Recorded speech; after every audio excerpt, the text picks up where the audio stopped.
Real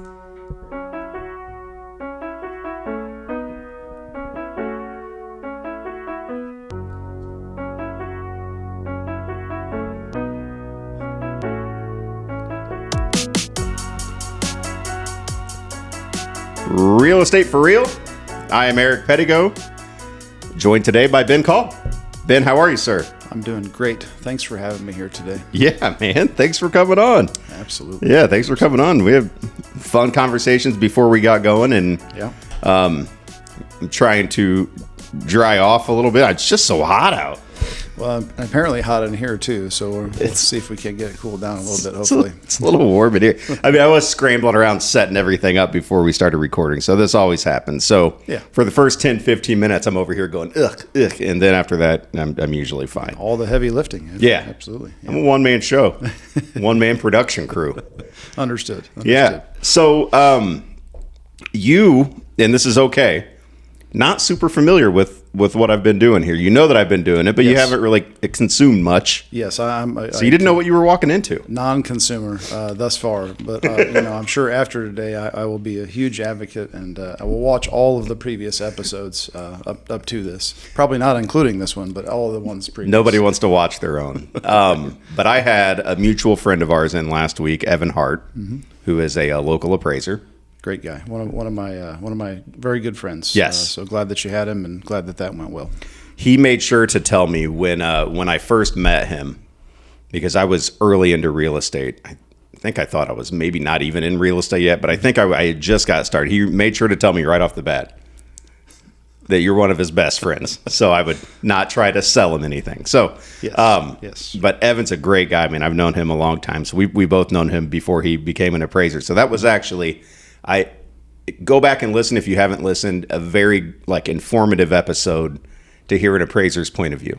Yeah, and we I think he and I we talk almost daily, so we do talk about that a lot, about the dynamics between realtors and appraisers, and it took him a little while to sort it out as well, because he's like, well, why does everybody hate me? I'm like, well, it's because you're you. I'm like, no. It's. I said we're on the opposite ends of the spectrum, and I said it's hard for people in real estate brokers specifically, to understand that you work for the bank. Yes. You're involved in our transaction, but you're not really playing a side. You only care about the bank. And I said, well, we care about our customer, and the customer cares that their deal gets done. Yeah. And I said, for unfortunately, if you're involved on the negative side with the real estate person, it's generally because it didn't appraise. We covered that. We said, listen, I started off the whole thing, and I always try to lighten the mood a little.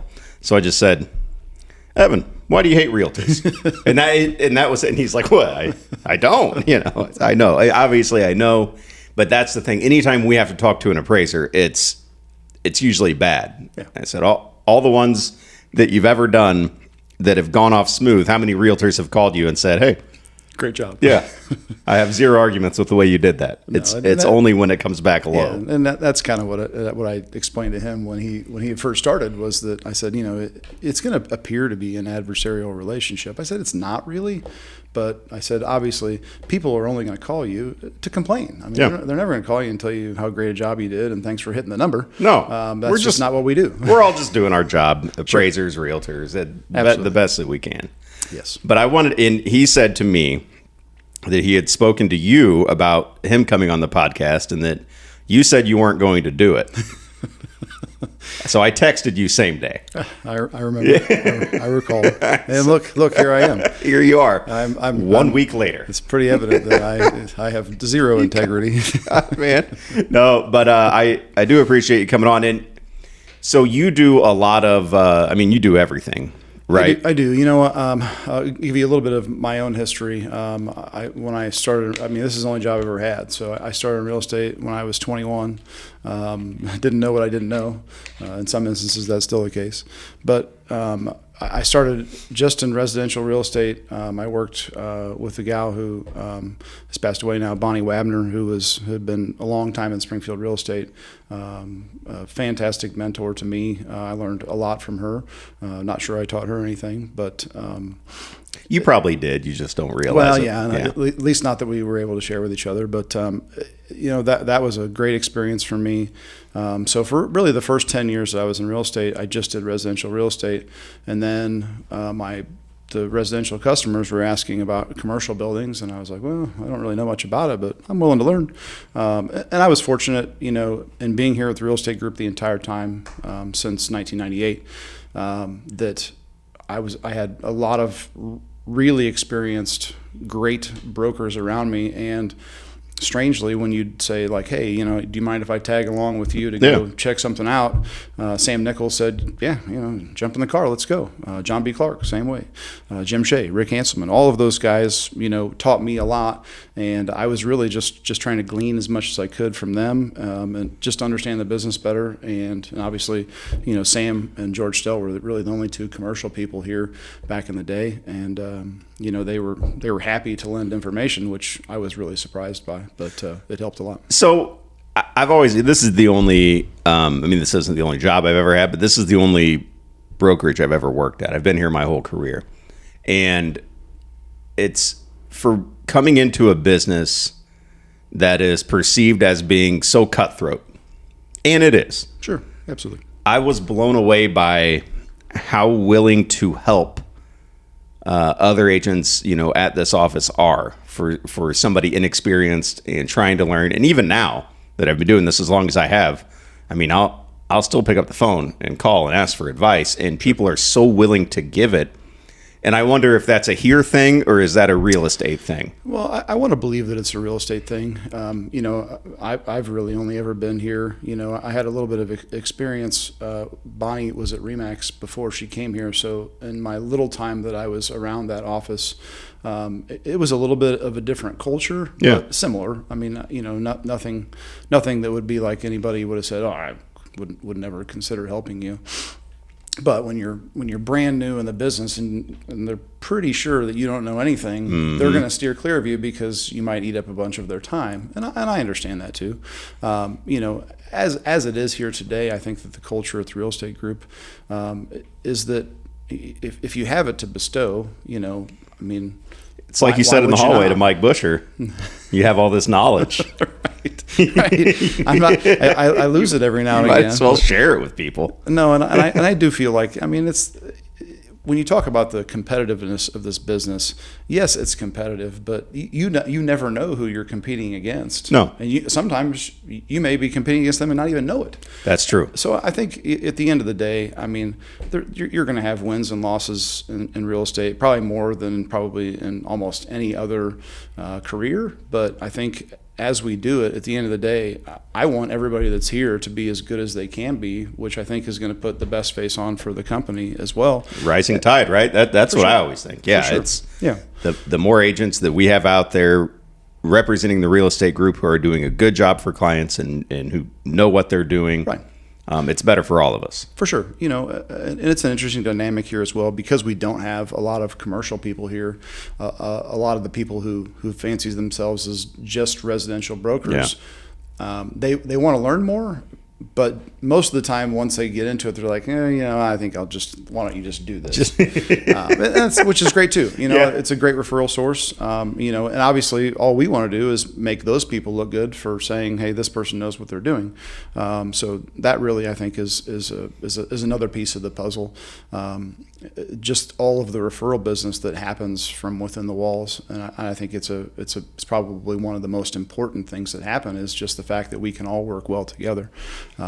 Which is, I know we don't talk about it a lot, but it's a very important piece of the puzzle. You can have, if there's animosity, it certainly could change the culture of the company of what happens here, and that wouldn't be a good thing in my opinion. No, and you will have occasions where we're a big office. We've got a lot of agents. It's not all rainbows and butterflies every now and then, but still for the most part, we all, I feel like, are genuinely looking out for the well-being of the other agents here. But you've brought up commercial a couple of times, which is really, aside from just your charming personality, the main reason I wanted to have you on today, because this is, the 33rd, 34th episode of this podcast. And so far I've had on, outside of a couple of lenders and Evan, the appraiser last week, sure, it's been all residential agents.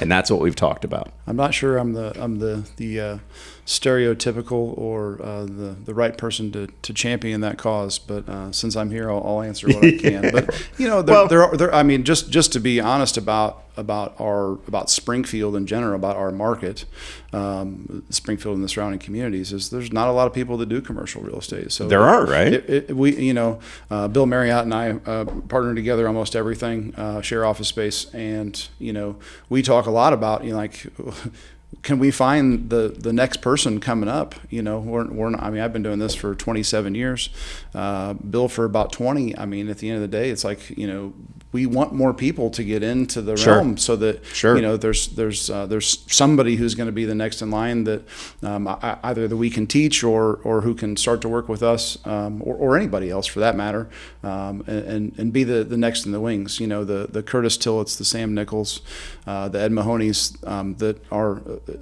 now either slowing down or moving out of the business. There's a changing of that guard, and I think that it's I guess you could say that we're it for the time being, but we're looking down the road too to make sure that that will be backfilled with good folks. That makes sense. Listen, man, I'm got my hands full with residential, and Kim talked me into joining the association. I don't know if I can jump into commercial now too. Understood. Ben, but I'll think about it. But so 27 years in, and you mentioned you just had some clients. You were doing residential. You had some clients who were interested in commercial stuff. So yeah, I just basically. So I'll learn. I just it was funny. Sam Nichols gave me cassette tapes. Basically, it was like here's commercial real estate in a nutshell. Cutting edge technology. Just listen to these, and you'll be fine. Everything will be great. So strangely, I started listening to those tapes, and I'm like, boy, this is strange, but okay. And I'm like, so I just kept asking him, like, is it fine if I just jump in the car with you?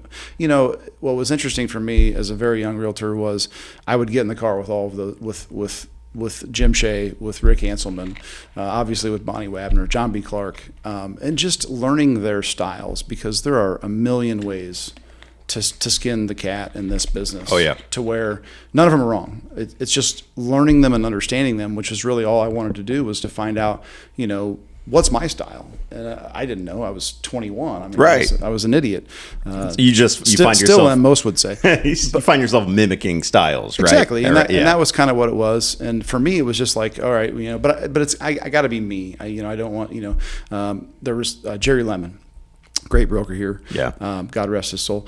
Jerry did things totally differently. It worked. I mean, he was wildly successful, but he was the guy that just hammer cold called people all the time.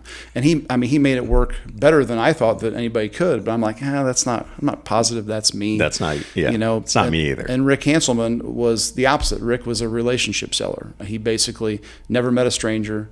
He could talk to anybody. Yes. And if you considered him a friend, he knew that you were probably going to call him for real estate help. And that's really been more of what I felt like fit me and more my personality. So that was the way that I came about it. And obviously I worked around Rick for a long time. We were good friends. We were business partners. He's just a fantastic person, and obviously a great real estate broker as well. So Rick was a great guy, man. I felt honored to know him. He helped me in more ways than I certainly could have helped him. Again, it's kind of similar to Bonnie Wabner, but both I'll tell you a story. For me. I'll tell you a story about Rick when we stopped recording. The very first time I met him, what he said to me. There's a lot of those, unfortunately, but yes, I understand. He was hilarious. But every time, and this was a different time when we could advertise this, but every time I showed one of his listings, he picked up the phone and called me every single time and just said, "Hey, just so you know, we're offering a 3% co-op on this." Right. Well, I'll pay you. Yeah, we'll pay you. We're paying on this one. He would always That's say. right. And this is a time when he had. There are so many Rick-isms. Yes, I could share a lot of them. Well, most of them I probably can't. You can't share a lot of them, I'm sure. But I mean, he had so many. They were just fantastic. I mean, he made coming to work every day so much fun. So I'll miss him always for that. Just a great person, and a great person to learn from for me. Sure. So I was blessed in that sense. All right. Well, we'll. So was the transition into commercial Did it just kind of, was it like a gravitational pull to just suck you in, where you're like, okay, you know what, I like this? Well, and this is probably the one. Did thing, it just happen? The one thing that I think that everybody should know about commercial real estate is it's really not that different from residential real estate. It's just different papers. It seems scary to the rest of us. It's really not, but it's just the experience factor. As it is when you started selling residential real estate, there was a time when you're like, well, I don't know anything about anything. How am I going to get this done? And you kind of, as we all do, you do a little fake it till you make it. Fake it till you make it, buddy. And then you get comfortable. I'm still kind of, I think, in that zone. We all a little are. bit. We all are. But you get comfortable with it, and once you're comfortable with it, to me, I very seamlessly go back and forth. When somebody calls me, whenever the phone's ringing, that's what I'm doing. It may be a lease today, it may be a residential sale tomorrow, maybe a commercial sale the next day. That great thing about what I'm doing right now is that I don't know what each day is going to bring. So it does make it kind of fun. Yeah. So that every day you show up, you're like, oh, this person called and they want this. Oh, super. All right, that's what we're going to do today. Well, that sums up real estate in general, right? Somebody will say, Yeah. Are you free tomorrow? And I'll say, yeah, but it's 3 p.m. So Right. By the time tomorrow gets here, I might not be. I don't know. You never know. I never know what the day is going to bring, and that's kind of what that's kind of the fun of it. But yeah. So, like what I always, because people will call me and say, hey, do you deal with commercial? And I'm like, I don't. Well, there's this building I'm kind of interested in. I was wondering, is this priced right? Is this right? I don't know. And I think that, but if you liken it to the same skill set that you have for residential real estate, nothing really changes. You have the same comps and the MLS. We use a couple of other websites, LoopNet and Crexy, sure, just to be able to support information. But now everything from the MLS feeds to Crexy, which is a national commercial website. So the information is there. You just have to be able to tap into it and then basically just discern what's there. And it's the same thing: dollars per square foot. This sold for this, divided by the square footage. Blah blah blah. Here you go. Are there nuances? Absolutely. The same way that there are in residential. Absolutely. Too, right. Nothing really is different other than, again, I think it's just the comfort level. Yeah. I like real estate in general. I like buildings. I like homes. I like land.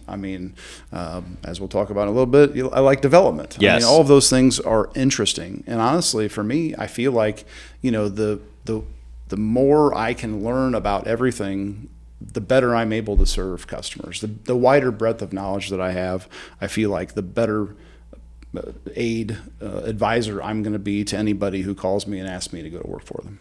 And that makes perfect sense. So when people ask you, because realtors, we get this question all the time, hey, how's the market? And for us in the residential, it's, well, the houses are flying off the shelves. That's true. That's the way it is. Was there a similar type kind of spike in commercial? Not really. It's the factors that drive the markets are generally kind of not the same, especially here in Springfield. You have to think about the makeup of Springfield, who are the biggest consumers of commercial real estate, and the state of Illinois is by far and away the biggest consumer of real estate in our town. The state of Illinois? The state of Illinois. That makes sense, right? We're the capital. Yeah, you're talking about all of the buildings that they own, all the buildings that they lease. It's a ton of property. So when you look at that factor, and wouldn't want to get too political, but the state might not be. You know what? Let's do it, man. I'll just so as not to delve in too far. Kidding. Let's just say that the state might not be the easiest to work with all the time on the leasing and the sales side of things. They don't buy a lot now, but they lease a lot. Okay. And some people from out of our market believe, well, I've got a lease with the state of Illinois. That makes my property it's gold now. Maybe not so much. Maybe not so much. Yeah. State leases are a little are fun and tricky. They generally have 39 months guaranteed, but after 39 months, they basically can vacate whenever they want. Okay. So that's another thing I wonder when I when I look at these commercial listings, you know, there's buildings for sale, but there's it's the lease, buildings for lease. Yeah. So The difference. the difference, and then as realtors, how do you like what? How does the? I mean, I guess I don't think we're supposed to talk about actual specific commissions. Yeah. But how does that commission structure work? It's really the same. So if you're looking at a commercial lease, and it doesn't really matter what it is, if it's an office, if it's a warehouse, if it's industrial property, manufacturing, none of it really matters the type of space. A lease works the same as a it's the total value of the lease. Okay. So Okay. Eric says There it is. Well, all right. I'm going to sign a 5-year lease for this property. It's 10,000 square feet, and I'm paying $10 a foot for it. Okay. So when that lease is signed, you've got 10 years, $10 a foot. So you extrapolate all 10 years together. That's the total value of the lease, and then generally you're going to get paid Whatever the percentage generally is on the total. It works the same. It's generally 3%. Okay. I don't want to get us. It's of course not a standard, and it's 100% not set by law. We cannot say anything like. But we work on the same commission scale as every other realtor on the face of the earth. Let's just say it that way. See, but okay, so that's the part that I didn't know though, is that it's the duration and the value of the lease that's signed. Correct. So basically, it's the total value of the lease. It's generally why in commercial real estate, landlords and brokers don't want to sign short-term leases because there's really no value to it. And it's like, well, if you're not willing to commit to me, then why should I be willing to commit to you? Right. And that really, it works the same way. I think it works the same way in residential leasing, although generally you don't see, in residential leasing, you don't see, well, I'm ready to sign a 5-year lease. Obviously, it's just, residential just is a little bit different that way. I don't ever seeing it mirroring the commercial market in that sense. But, businesses don't like to leave. They don't like to move. It's tedious, it's difficult, and it's expensive. So generally speaking, I think once people feel like, well, I've secured this 5 or 10-year lease, even if it's with the state of Illinois, they don't like to move once they get places because it's just not easy to do. It's a pain to move a house, let alone a whole business. So the commission structure is very similar. On the sales side, it's really the same. Again, the only thing that's different from at least here here in Springfield, residential versus commercial is that there's, as it is now in residential, there was no disclosure of the commission rates. Okay. So we've been doing. You guys have been doing it a long time since before it was cool. Right. All right. We tried to make it cool. It didn't work. Well, but at the end of the day, here we are. When you showed a property, you had to call the agent and be like, "Hey, what's the co-op on this?" Yeah. And if you forgot, they basically kind of had you in a bad spot. Like, well, you didn't ask, so now I can give you whatever I want. Oof. No, it's not supposed to work that way. Certainly, it's an interesting dynamic. But we figured it out kind of a long time ago. Was that we don't have to tell anybody what we're going to do. No. And it protected us against brokers from out of the market who came in and said they'd write you a letter of intent to either whether it was lease or to sell a property, and they'd be like, well, we as the selling broker, we want 5%. Well, we're not going to give you that. But you can ask for whatever you want. Sure. At the end of the day, it's just a negotiation the same way that it is in residential now. So we've been playing this game just a little bit longer. It doesn't mean we're better at it. It just means we've been playing a little bit longer. Yeah. So when all this changed in residential, you were all just laughing at us when everybody's running around, hair on fire. Well, like the world is ending. When you look at, change in any industry, we feel like it's bad. We should push hard back on it just to make sure that we like status quo, especially here in real estate. We like to be dinosaurs, and we want to do the same thing over and over and over without fail, without change. And when you throw change at us, you find out it's that tough.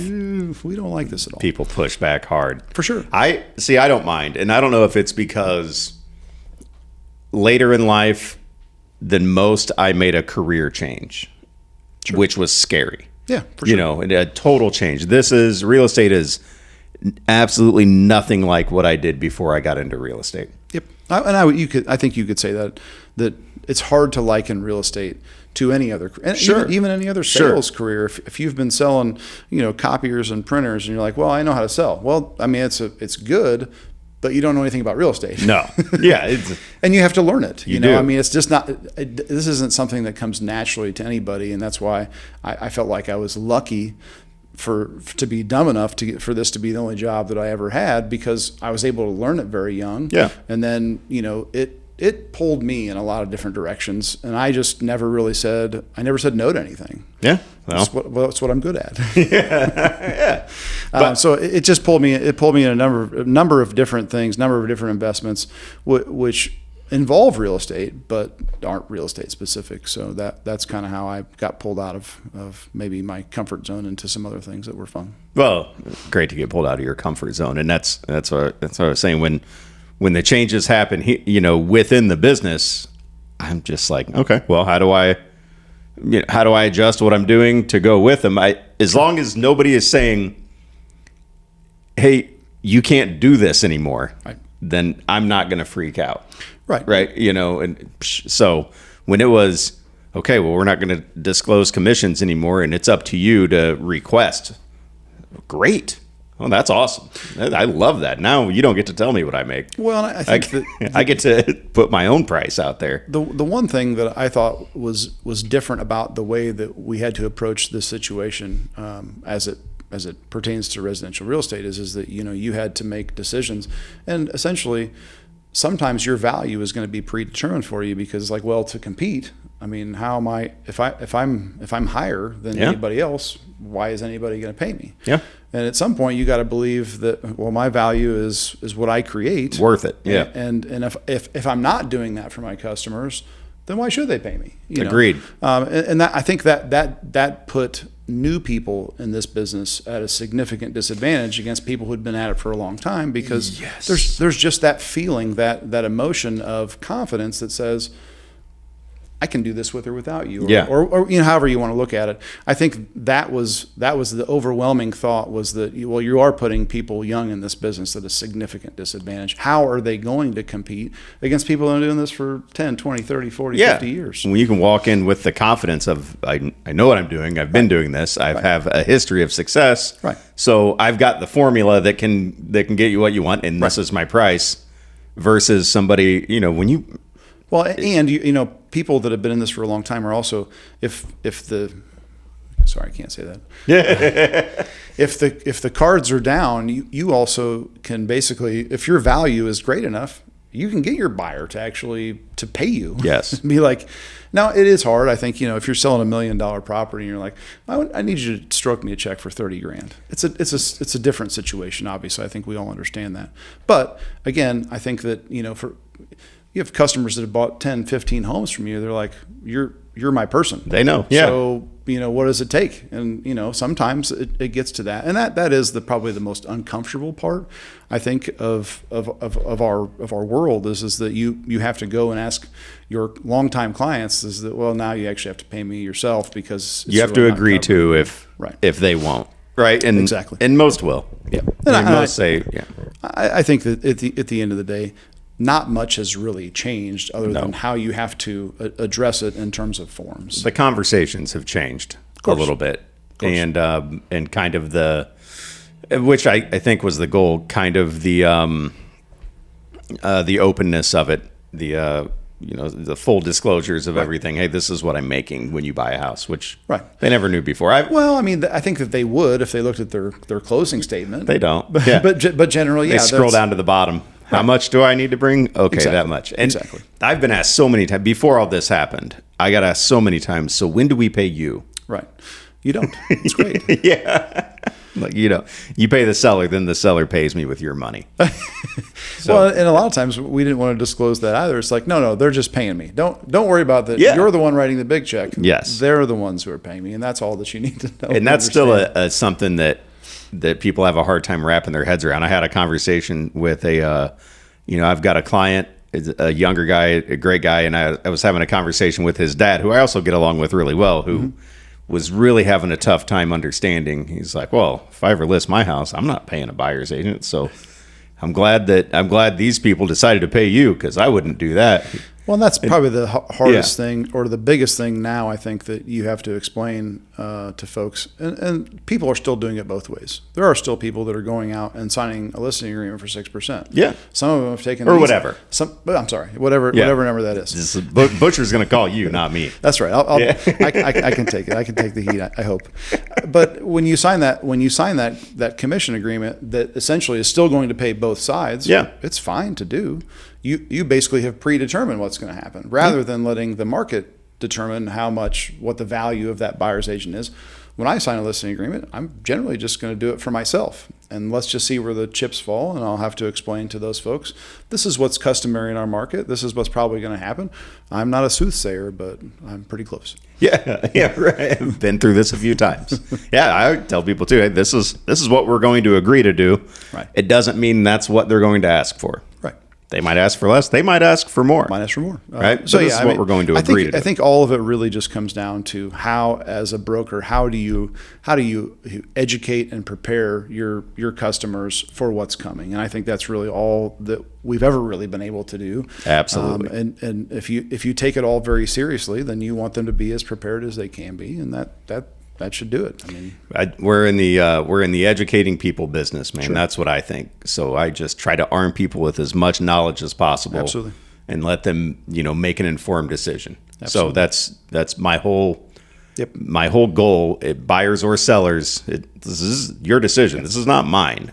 I'm going to inform you with everything that I can to give you all the tools to be successful. What you do with it is still ultimately your decision. Right. And I think that's all that consumers really want to know is that, am I going to be forced into, when we get into this multiple offer situation, I'm like, well, I'm going to advise you on what I think its value is. From what the check that's written is going to be completely up to you. And I think that's, again, at the end of the day, we advise. We're as much as I'd love to sign on the line for some people, it just doesn't really work out. Some people kind of want you to. Some people are like, just what you tell me. You tell me what I need to pay. You tell me how much I need to. I'm like, whoa. Oh, that doesn't work very well. My line that I use every time is, listen, it's easy for me to spend your money. Right. It's your money. I'm good at it. Yeah. If it's not mine, I'll spend as much as but not my call. Exactly. So like we mentioned, you do a little bit of everything, but we've talked a lot about commercial, but you do a lot of multifamily stuff too, like income property. Not on the residential side, but like big apartment complexes, stuff like that. I have a property. We have a property downtown that has its mixed use. We've got. It actually had a fire last year about this time. But it had 17 apartments and then a bunch of office space and commercial space. So we're still going through that process. Those are the only residential. That's the only residential stuff that I own. Most of the stuff that I own or manage collectively is in the office space realm or retail. Yeah, that was rough, man. That fire wasn't great. It wasn't great. And I think it probably worked out as good as it could for the circumstances. Things still aren't done down there. We're still playing a little bit of a game, just trying to get through to the other side of what's it going to be and how do we pretty it up and also keep everybody happy at the municipality for the historical side of things. And as we work toward that, I think we're all on the same page. It just takes a long time to get through. So I had a client of mine owned both sides of a duplex in Springfield, and somebody that was displaced from that fire, he let stay in one of his empty sides, but that displaced quite a few people. Right? It did. In our building, we had 8 immediately that were displaced because we lost 8 apartments in that deal. Fortunately, the office space that was, well, I guess technically we had another commercial tenant that was displaced as well. But at the end of the day, obviously, it's hard to draw a lot of positives from it. Oh, sure. Other than the fact that you spinning out the other side of it, and just trying to put it back the way that it was and make it back to an income producing property. It's it's hard. A lot of people feel like, well, you know, there's no emotion to this, and it's like, well, I mean, this is our business. This is what we do. This is how we make money. So when you have something that happens like that, that you know you don't have any control over, you just got to do the best that you can, get to the other side of it, and hopefully make the best of it in the long term. Yeah. No, I remember reading about that. Like, oh no, it wasn't great. Like I said, I mean, and the way that it was dealt with, you know, at the outset, you know, social media kind of has a strange influence over things, and you can kind of take a beating for doing nothing at all, and that's just kind of how it worked out. But you know, at the end of the day, you can't pay attention to that stuff. It doesn't really resonate with me very very long, at least, of when you get chastised for just, you know, being the person who is affected. Right. Yeah. But it is what it is. Yeah. No. Not a lot of fairness out there in the social media world. I don't think so. But yeah, no, you're right. You gotta, and especially people, we choose to kind of to put ourselves out there as public figures in a sense, just kind of being in real estate. I mean, your name gets attached to a lot of different things, right? You know, we have signs around town with our name and phone number on it. We're on, you know, we have to advertise on social media. So, and so you kind of invite it a little bit. That's, you know, it kind of comes with the territory. And you can't hide, you know, there's no, I mean, you know, in that instance for sure. I mean, we didn't do anything wrong. It was just, you know, we were just the people that happened to be involved, and unfortunate for all the people that really were adversely impacted by it. Those were the people that we were concerned about. Sure. Tried to do our best to make sure that they had places to go, and but had to be honest with them with the fact that, I mean, this was not going to turn around quickly, and they were going to be able to stay there, or they're going to have a place to come back to, you know, for months and months, or maybe even years. And that's kind of the unfortunate part of it. Yeah. It's just that reality of the situation and beyond your control. Let's transition into something not as sad. Happiness. Yeah, I mean, happiness. Structure fires are never sad or never happy. No, they're not. No, they're not. You are, I guess, explain to me what your situation is out in Legacy Pointe. Like, what role are you playing? What's going on out there? Because we've all known for a few years that there are some big things happening there, but now we are getting really close. Yeah, it's you know, the dome inflation was a big deal last week. There's a lot of stuff going on out there. We just broke ground on a property called Legends Entertainment. We have a pretty good sized investment group of local folks, and myself, Bill Marriott, Blake Gebhardt, and Will Hoeker. We are essentially the managers of this LLC. So basically, Bill and I, and our business partner Krista Gebhardt and Blake, but Krista works with Bill and I, so she's the one who unfortunately has to take the brunt of it. But we essentially are in charge of the construction. So we actually, for probably 3.5 years, have been planning this building. We probably have 12 different iterations of what it actually became. But the building will start to go up here probably in the next 30 days, hopefully to be completed sometime in the first quarter of 2026. But it basically is a family entertainment center. So you've got 12 lanes of bowling, about 8-ish thousand square feet of arcade games, 5 kitchens, kind of like a food court.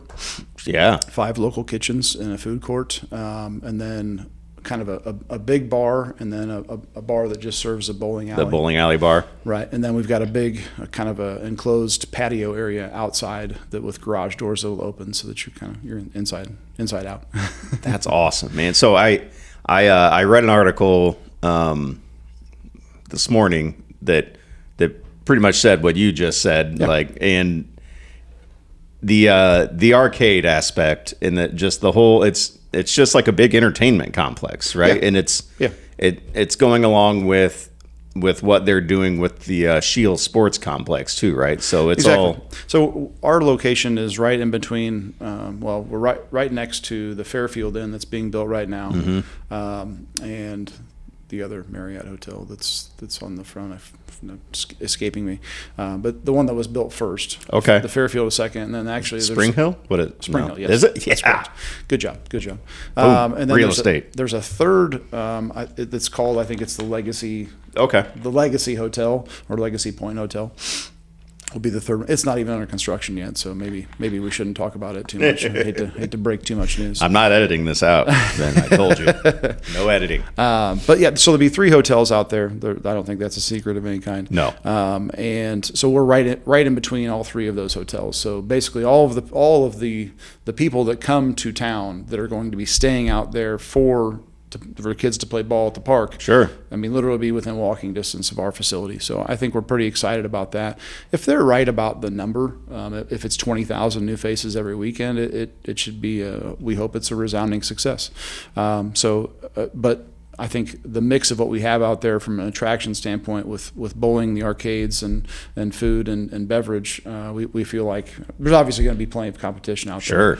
But all of our stuff under one roof with 5 different types of food, I think hopefully will be something that draws people in, and that's what we're excited about, getting to that, and it should be fun. So do we have the restaurants lined up yet, or can we not? Is that not? We have I think we have 4 of the restaurants. I read 1, but I only read 1. Since the leases haven't been signed, I probably shouldn't. Okay. I don't want to put them in a bad spot if they happen to change their mind. So I would say I probably shouldn't. But it's when we quit recording. Yeah, I'll tell you. I'll tell you. Appreciate it. Yeah, like I said, I don't want to put anybody in a bad spot. And then I'll post about it on social media later. Yeah, that'd be great. There you go. Well, maybe that'll go. No, I'm just kidding. But yeah, we're excited about the 4 that are going to be there. The 5th is we're talking to some people about it right now.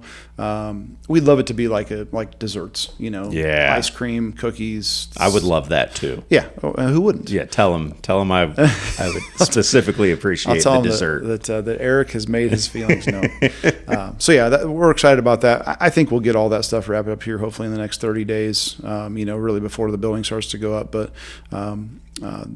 That aspect of it is really what the 4 of us are in control of, is basically getting this building up and built out on the inside, and then open. Obviously, we have hired a general manager. Okay. So we're all of the hiring, I think, will probably happen later this year in terms of assistant managers, and then basically just the rest of the staff, which will be bartenders and wait staff and stuff of that nature. So we will probably create somewhere in the neighborhood of 30 jobs there. And then obviously the kitchens they're tenants, so they're on their own. So they'll have their own staff.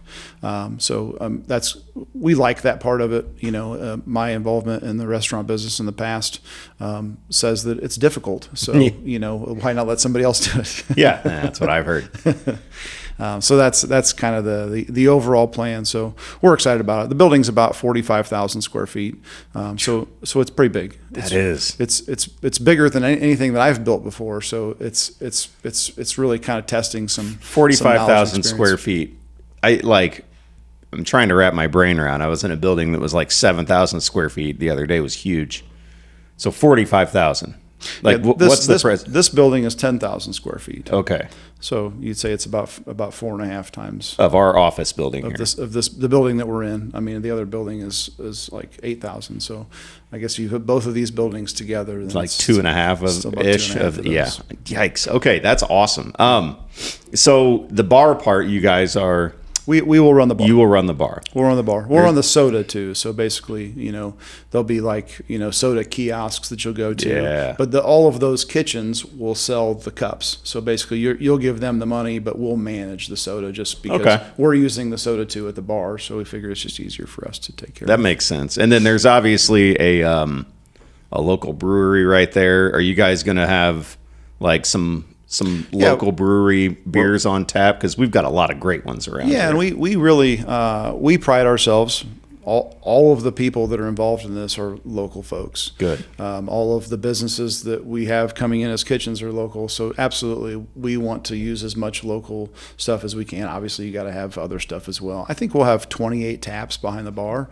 So you'll have some good selections, some good options anyway. And you talked about all the new people coming in from wherever for baseball tournaments, and right. as a. But it's not just baseball. I mean, literally everything's going to be out there. I mean, if there's a sport that you can dream up, which might even include like lacrosse, but I mean, inside the dome, you'll have basketball, you'll have volleyball, because it's basically it's partially court sports and then turf. So I mean, literally every sport is going to be played out there. So I mean, any team, and they're going to be hosting tournaments for all these sports, all right? over. I presume all over the Midwest, maybe further. Honestly, we're not involved with the running of the park at all. Sure. So we don't really understand exactly how it all works. We just know that we're expecting a lot of people. So well, that's really it. As a parent of a former competitive athlete that was on a travel basketball and travel baseball team, I mean, we went all over. Yeah, I was the same. And it was chasing kids. Yep. All over. Like, I mean, mostly all over the Midwest, but, you know, we went out of state a lot. And you're in Indianapolis, you're in St. Louis, yes. You're in Chicago, you're in Detroit, you're in Nashville. I mean, all of those places, and that's kind of the great thing, and my kids are grown, so I mean, it doesn't have that same effect on me, but I understand and appreciate for what it meant was that we spent every weekend on the road. We were going somewhere, whether it was soccer or softball or whatever it was. You were always traveling, but what it offers those club teams and other teams, all of our local sports teams as well, high schools, whatever it is, the home and home piece is like, okay, yes, we'll come play you in Indy, but now you got to come and play us. We did that so much, man, so much. We like the guy who coached our baseball team was like organized also tournaments that were located in Chatham, and it was very much that we go play in a team's tournament, and then they'd come back and he'd network with some other coaches, some other tournaments, and then invite them. And so it was, that's very much how that works. But having the facility to be able to host when you get into these big clubs and they're like, well, all 10 of our teams are playing at this facility this weekend. So we carpool, we do whatever it is. We get a bus and we go. What we never had, I mean, the closest thing I think that was anything kind of like this was maybe Chesterfield, Missouri. Because they had some cool stuff there. They had like a Top Golf, and they've got a thing now like a big arcade kind of thing. But it wasn't walking distance from our hotel. Like to have something like that on site, we feel like it's incredible. We're in a good spot there. I would say. We chased a lot of soccer. So, we in O'Fallon and Creve Coeur, you have a lot of those facilities. But again, I mean, generally those are just those sports facilities. There's really nothing around. They've got their own little, snack shop and things of that nature. Right. Which this will too. But, you're thinking that people are coming here. You're not playing in a one-day tournament. No. You're playing in a 4-day tournament, and you're here all of those days. So you're in a hotel for 3 nights or 4 nights, and, what are you going to do? I think that parents want their kids to enjoy themselves, be able to hang out with their friends on the team, and what better place to do it than a place that's got an arcade and bowling, and the parents can come and enjoy themselves and be entertained. And we'll have walk back to the hotel. And I think I can say this definitively. I don't do a lot of checking, but we should have the most and the biggest TVs in Springfield. Yeah. The TV count that we started with was 60. We're probably going to get down a little bit from that, only because some of these TVs are massive. So it'll be fun when you walk in the main room there, which is kind of the dining area, bar area. It's basically going to be TVs up high surrounding you all the way around. It'll be cool. Yeah, that sounds incredible. So I guess the local because I'm coming, man. Yeah, I don't have a kid playing sports anymore. don't care. Yeah, but I'm hanging out. Right. So I feel like the local reception is going to be really good too. We certainly want that to be the case. I would think that we would be a good. We basically have 3 private rooms that are about 500 feet apiece, or they've got partition walls that you can basically take those down and have one big 1,500 square foot room. So birthday parties obviously would be a big deal for no matter what age.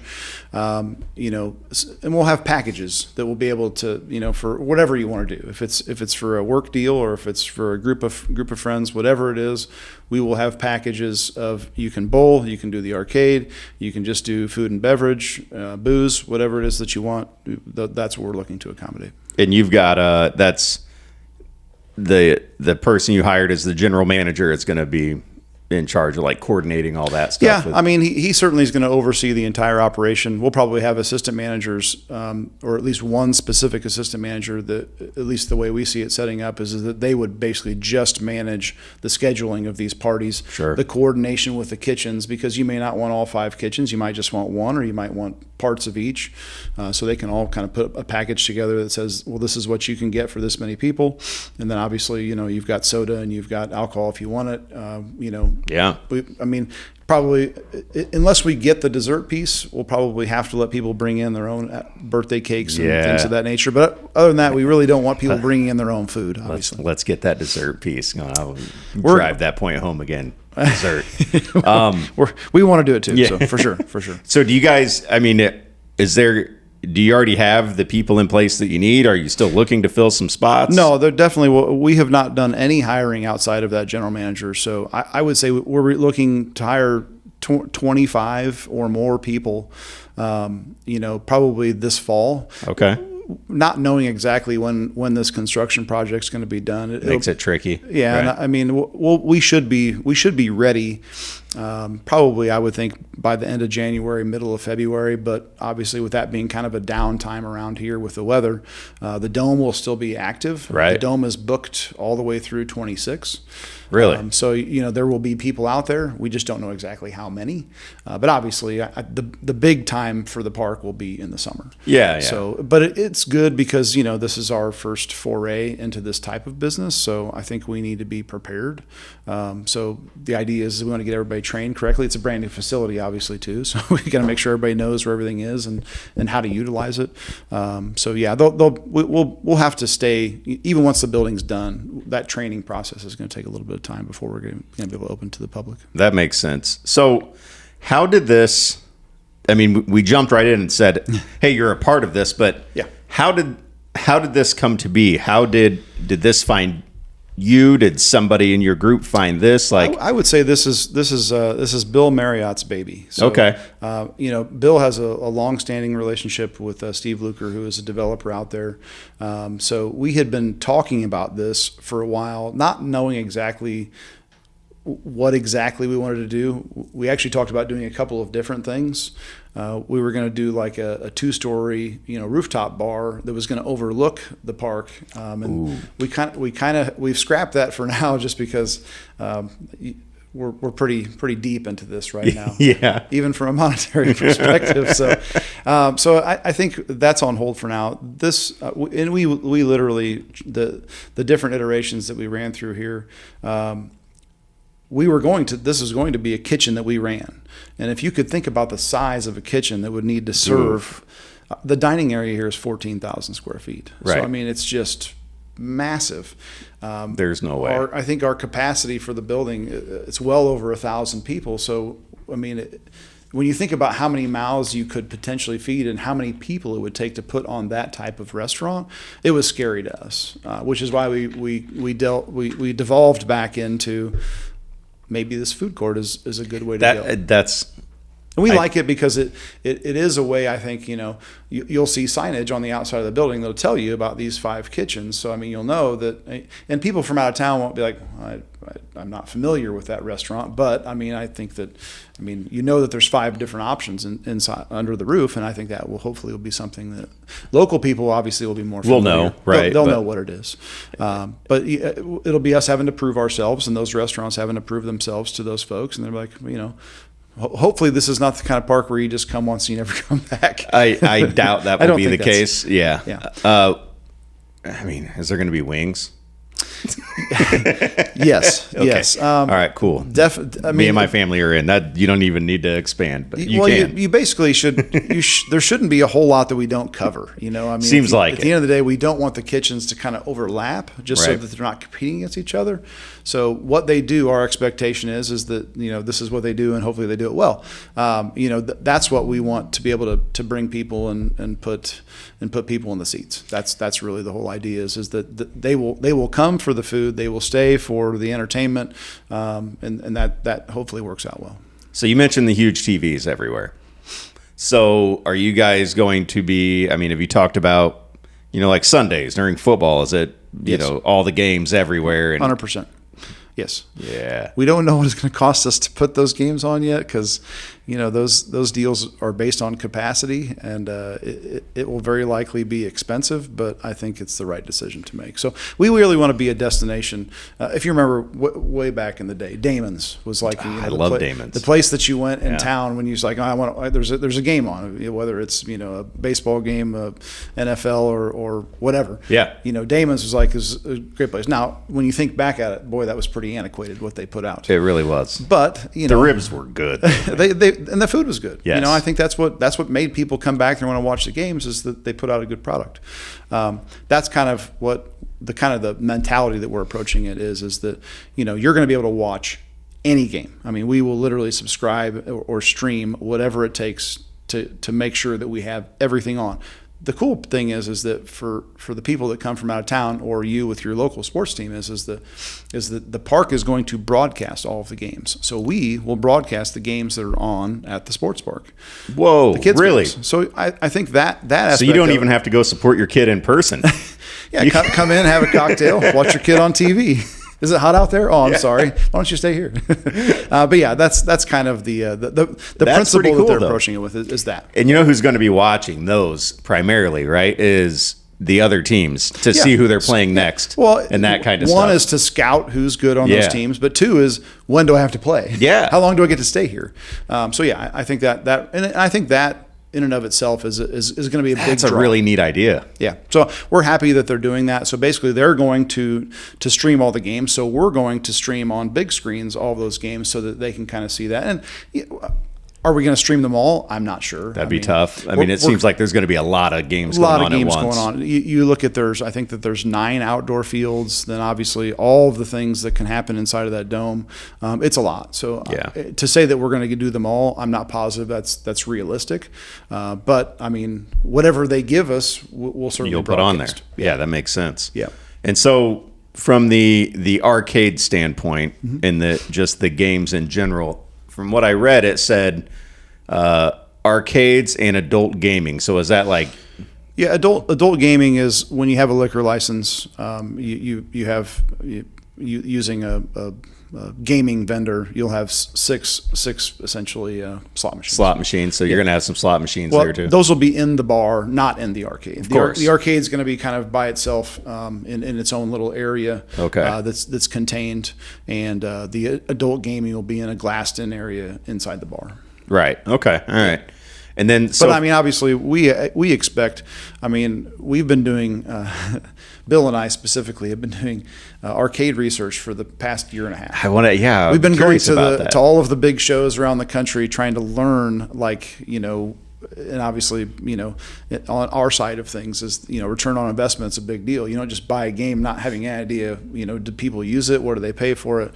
So us learning that from a perspective of never having really looked at it before, knowing that we like to play those games. Everybody does, sure. But not really having any idea what it means. It took us a little while to figure that out. Obviously, we work with vendors in the industry who kind of help us point, because they can look at those games and be like, here's the ROI, here's the last 6 months, here's the last year. The brand new games, which they come out every year, brand new games that have never been in the market before, but they've been testing them, so they can tell you, well, this is what we believe it's going to do, and this is why we think you should do it.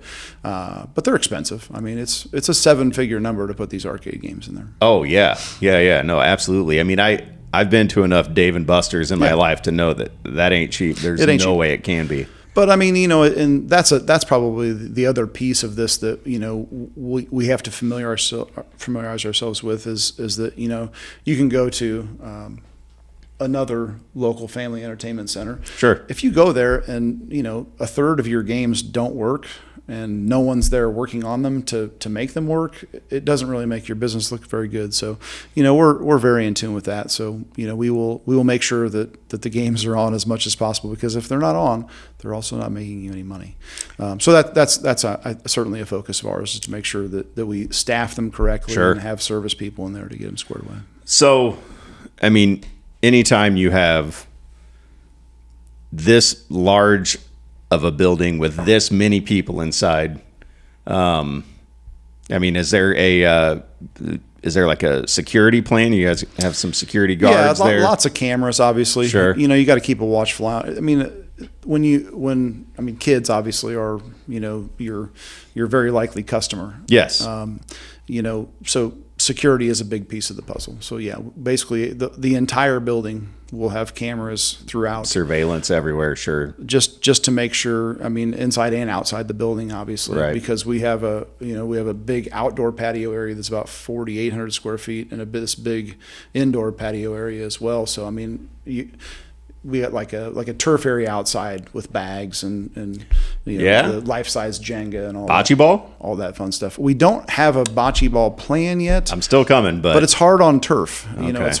hard to get that into the right spot. We have a lot of concrete, so I'm not saying it's impossible. I'm just saying that we don't have it planned yet. You got to get, what is it? It's like ground up like herringbone or something like that. And we love bocce ball, man. Yeah. So again, we want to make people happy. So whatever it takes to bring people in. So add that to Eric's list: desserts, wings, bocce ball. I got you. Yep. And then I'm in. Are there any games that you've already secured that you're excited about getting there? Nothing we can. So we have a kind of a specific area here that basically in the arcade world, cranes and pusher games. Okay, we have a whole section. Cranes and pusher games. When you see a crane, it's basically the thing that comes down and it picks up a toy and it picks it up and it brings it to you and all that stuff. So there'll be a specific area dedicated to cranes, and then the pushers are the ones the coins come down. Yeah, you put in a quarter and it. But these things are pretty advanced. Like literally, they've got like this huge tower that pops out of the thing, and that whole tower can fall down and you get all those coins. The piece that I didn't really understand about the arcade is that it's between you and I and this audience. It's like $20,000 a month that we invest in those prizes and toys, because that's what brings people in. I mean, you'd love to come in and play and spend all your money and not get anything from it, but generally kids are thinking, well, I'm not coming back unless there's something worthwhile for me to get. You get the tickets and you go exchange the tickets, and nowadays tickets, they're all digital tickets. You don't really get tickets anymore. Everything's on a card. So all of that is pretty seamless. It's not like the Chuck E. Cheese that I grew up at, where you're carrying 1,000 tickets in your pocket and you're like, what do I do with these? No. It's the digital age has changed that a little bit. So that part is interesting. But so basically there's this big room that we have where you get to come and pick out your prize, and also show you the prizes that you can win. Nice. And then basically you slide your card and it tells you how many tickets you got, and you're like, that's what I want. PS5. You gonna have PS5s? Oh yeah. The bigger prizes you have, the bigger kids that you lure in. You see how excited I'm getting about this whole thing, right? So I'm one of the biggest kids you'll ever meet. I can't wait, man. So first quarter 2026, we think. Yeah, I would say our plan is certainly by March of 26 to be open. We'd like to do it sooner, and maybe we can't do it sooner, but obviously construction is so much tied to the weather right now. Of course. So we have broken ground on the project. The building is actually there, just sitting on rock right now. So as soon as we get the foundation in, which unfortunately is footings, piers, then foundation, then obviously the building will go up. It takes our steel contractor 90 days to erect the building. So, and then after that, basically it's on us. We do the interior build out. We're generaling that ourselves. Nice. So it's fun, exciting. It's got to be. This has got to be really, really cool, right? It really is to see this all come together. It is, and obviously the process itself can generally get tedious because as it is with all contractors and construction, it's hurry up and wait. Here's some delays. Of course, this didn't come in. Well, we can't get that now. Oh, I told you. Yeah, I remember you paid for this, but we don't have it anymore, so you can't have it. So those things are typical. Those are just the adapt and overcome as it is in everything in the realm of construction. But we're lucky to have a good team of investors, a good team of people that that have really helped put all of this stuff together and made our lives a lot easier. Where it's not like they're not beating on us like, hey, is it going to be done tomorrow? What's Right. going on? I'm gonna run out there today and just kind of check on what's going on. Nobody's doing that. That's just for us to do. So we're fortunate to have a group of folks that knows what's to come and is excited about it as we are. So I think we're excited about the overall. But yeah, the process can certainly get tedious sometimes. But Of course. that's just the way that construction goes. And it seems we mentioned social media before, and how everybody's always super nice and polite and respectful. But I have not seen much negative about it. It seems like there's just a lot of like generally good, positive buzz about everything that's going on there. There should be. I mean, and again, I can't divulge any of the secrets of the developer as to what's coming. But Sure. I can only tell you there's a bunch of stuff coming. The fact that the dome went up triggered a lot of people who were like, is this going to happen or not? To actually closing on their ground, and you'll start to see a lot more construction happen out there. So I think throughout all of for the rest of 25 into 26, you're going to see a ton of construction out there. It'll be fun to see. I mean, literally, this will be the biggest development project that's happened in Springfield maybe ever. I mean, certainly really? since the mall in the 70s. But it's bigger than that. Yeah. So I think that when you look at it in totality, it should be the biggest. And historians, please correct me, but I think it should be the biggest development in the history of Springfield, other than when the town started. Right. So yeah, I mean, I think it'll be exciting to watch. With the dome going up that way, and when people can get inside there and see just how big it is. It's the largest dome in the United States right now.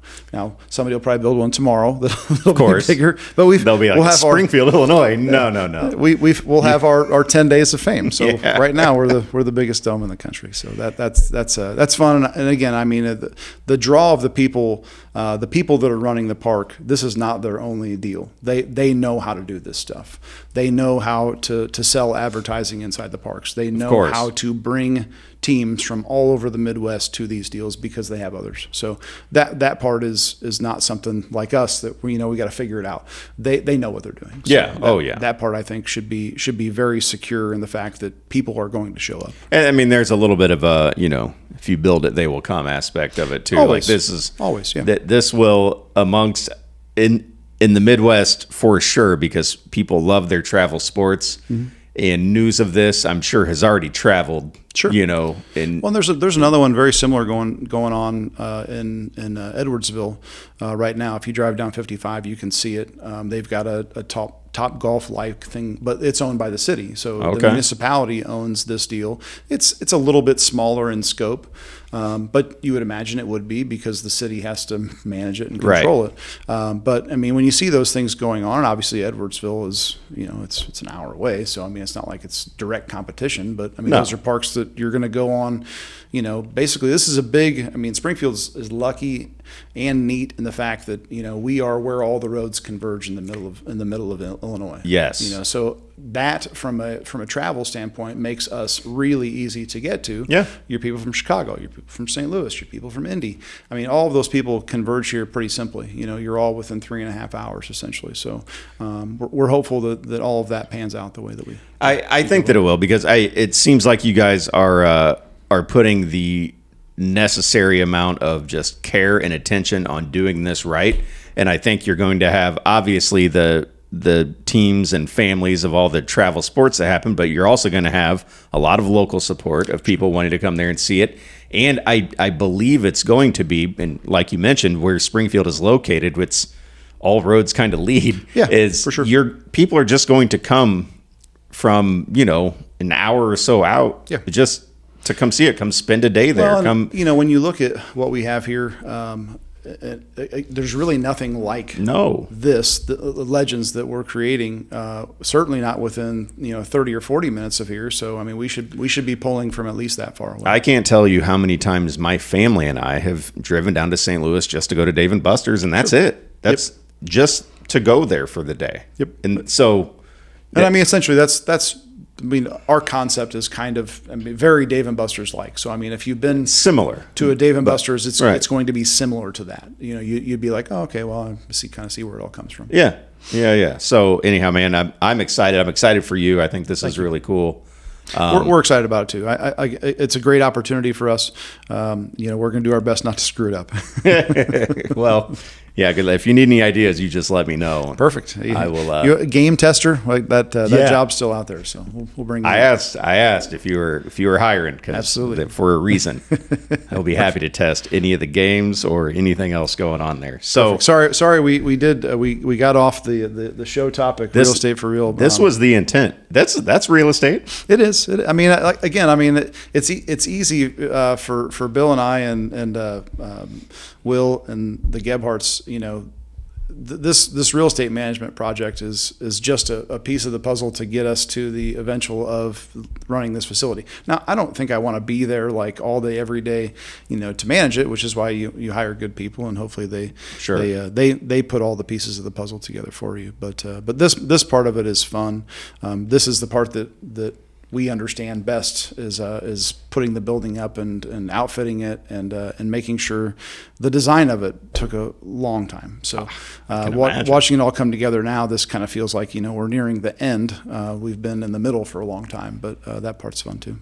Yeah, I mean, we spent the first 30 minutes talking about commercial leases and stuff like that. All that nonsense. Yeah, we had to get to the fun stuff. So, hey, Ben, we're going to wrap this up, man. If there's anything else you want to add in, but not that I can think of. No, I think. I mean, if we covered a broad range of stuff. So yeah, I think there's been a lot of curiosity of what exactly is this going to be, how's it going to look, and I hope that this shed a little bit of light. Yeah, that's. I mean, again, I think that we're excited about the project. We'd love to get the community behind it. I'm hoping that we put forth a product that everybody here in and around Springfield wants to come and see and utilize.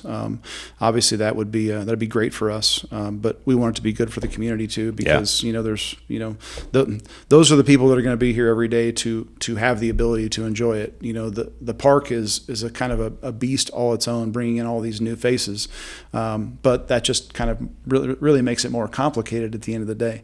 When you fill up a facility this big, it kind of makes you like, can we do this? Well, you hire all the right people and you make sure that it happens. That's the deal. So we're excited about that opportunity, and like I said, we're just going to try not to screw it up. All right, man. Well, I appreciate you coming in. Thank Everybody, go check this out. I mean, it's not going to be hiding from anybody. I'm sure definitely not. The promotional tool is going to kick into high gear. We have a great big sign that's actually on top of the building. That if this wasn't a permitted use development out there, very likely wouldn't have been able to happen. But the letters, I think, are 5 feet tall and all lit up from both sides. So you'll be able, if you're driving down MacArthur in either direction, you'll be able to see this great big sign that says Legend. So come check it out. Sweet. All right, Ben, thanks, buddy. We're going to wrap this up. Thank you. It sounds like you got enough going on, so I've kept you long enough. No, it's all good. It's all good. All right. Thanks for coming by. Thank you.